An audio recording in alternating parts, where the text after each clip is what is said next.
Salut mon petit avocat! Aujourd'hui, on va poursuivre les vidéos sur la thématique de la viande, mais cette fois-ci en abordant le sujet des ressources en eau. L'eau, qui est une ressource fossile indispensable à la vie sur Terre, mérite d'être utilisée à bon escient. En agriculture, l'eau est énormément utilisée, notamment en élevage. Laisse-moi te présenter quelques chiffres afin que tu te rendes compte de cet impact. Premièrement, il est important de rappeler de quelle eau on parle exactement. En effet, lorsque l'on parle de l'eau d'élevage, on donne généralement un chiffre en litres, mais nous ne savons pas vraiment à quoi il correspond. On distingue ainsi trois types d'eau, l'eau bleue, l'eau grise et l'eau verte. L'eau bleue correspond à l'eau réellement consommée par l'animal ainsi que l'eau utilisée à l'irrigation des cultures pour l'alimentation de cet animal. L'eau grise correspond, elle, à l'eau utilisée afin de dépolluer les effluents d'élevage et les recycler par la suite. Enfin, l'eau verte correspond à l'eau de pluie. Donc pour clarifier les choses, lorsque l'on donne un chiffre en litres d'eau, celui-ci correspond à l'eau bleue, l'eau grise et l'eau verte cumulées. Lorsque tu consommes 1 kg de bœuf, tu as donc utilisé 13 500 litres d'eau. Ce chiffre est énorme, n'est-ce pas? Eh bien, peu importe le type de viande, le chiffre reste très élevé. 1 kg de porc est égal à 4600 litres d'eau et 1 kg de poulet est égal à 4100 litres d'eau. Si on compare à des végétaux réputés pour être de très gros consommateurs hydriques, on aurait une sacrée différence. Prenons l'exemple du riz et du maïs. Pour 1 kg de riz, on a une consommation de seulement 1400 litres d'eau. Et pour 1 kg de maïs, on a une consommation de 700 litres d'eau. Ça n'a rien à voir avec les 13 500 litres d'eau pour le bœuf. Bon, ok, j'avoue, je vous ai pas tout dit. En réalité, 95% de cette empreinte correspond à de l'eau de pluie captée par les plantes. Et donc par conséquent, retourne dans le cycle de l'eau. Étant donné que le cycle de l'eau continue sans la présence des animaux, et heureusement, on considère qu'il faut donc en moyenne 550 à 700 litres d'eau réelle pour 1 kg de bœuf, ce qui reste tout de même très élevé. Bien évidemment, en eau réelle, les végétaux aussi ont leur donnée qui diminue. On peut aussi parler en kilogrammes de protéines. En moyenne, sans compter l'eau de pluie, pour 1 kg de protéines carnées ou animales, il faut 7900 litres d'eau. Pour les végétaux, 1 kg de protéines nécessite 4650 litres d'eau. À noter que le lait fait exception aux protéines carnées car il est moins coûteux en eau que les protéines végétales. L'élevage est l'activité anthropique ou humaine qui pollue le plus l'eau. En effet, l'homme, via les élevages, rejette des antibiotiques, des produits chimiques, des engrais, des pesticides et des résidus d'excréments. Les élevages sont donc les premiers pollueurs des nappes phréatiques en azote et en phosphore. L'azote, c'est notre N et est contenu dans l'ammoniac et l'ion nitrate par exemple.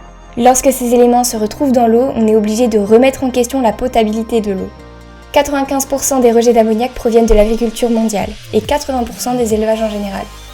La France est le second émetteur d'ammoniac en Europe.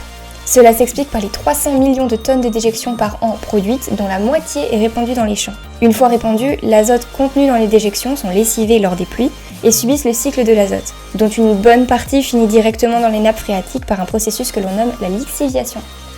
L'accumulation des nitrates, phosphates et autres substances dans un milieu se nomme l'eutrophisation. Cette eutrophisation entraîne la prolifération des algues vertes et par conséquent la diminution des récifs coralliens. Mais pas que. En d'autres mots, cette eutrophisation entraîne la mort de nombreux animaux aquatiques et même domestiques. L'ammoniac est aussi dissous dans les précipitations et donc entraîne des pluies acides. Les pluies acides ont des effets directs sur les végétaux et les cours d'eau. En effet, elles perturbent la photosynthèse des plantes, c'est-à-dire le processus permettant à la plante de créer de l'énergie à partir de la lumière. De plus, elles détruisent les éléments nutritifs du sol, entraînant à grande échelle un dépérissement forestier. Sur les cours d'eau, on observe une diminution du pH des fleuves, lacs, rivières et ruisseaux. Cette diminution de pH perturbe complètement le mode de vie de certaines espèces et entraîne la disparition d'autres espèces aquatiques. On peut donc se demander quelle serait la viande qui pollue le plus les eaux. Il est important de noter que chaque animal d'élevage a un métabolisme différent. On a donc des rations qui diffèrent aussi. Celles les plus riches en nutriments sont celles du poulet et du porc. On retrouvera un taux d'azote largement supérieur à la normale dans les eaux rejetées de ces élevages. Ainsi, on aura des problèmes de santé publique, de prolifération indésirable d'algues et une augmentation de la population microbienne. Rejeter ces eaux dans l'environnement entraîne donc une perturbation totale des écosystèmes, une modification du pH des cours d'eau et des problèmes de santé publique importants. C'est notamment ce qui se passe en Bretagne dû aux élevages intensifs concentrés dans cette région de France. En effet, la présence des élevages intensifs entraîne la répartition sur les sols d'une quantité d'excréments égale à celle de 60 millions de personnes, et ce sans traitement, ce qui pollue les nappes phréatiques.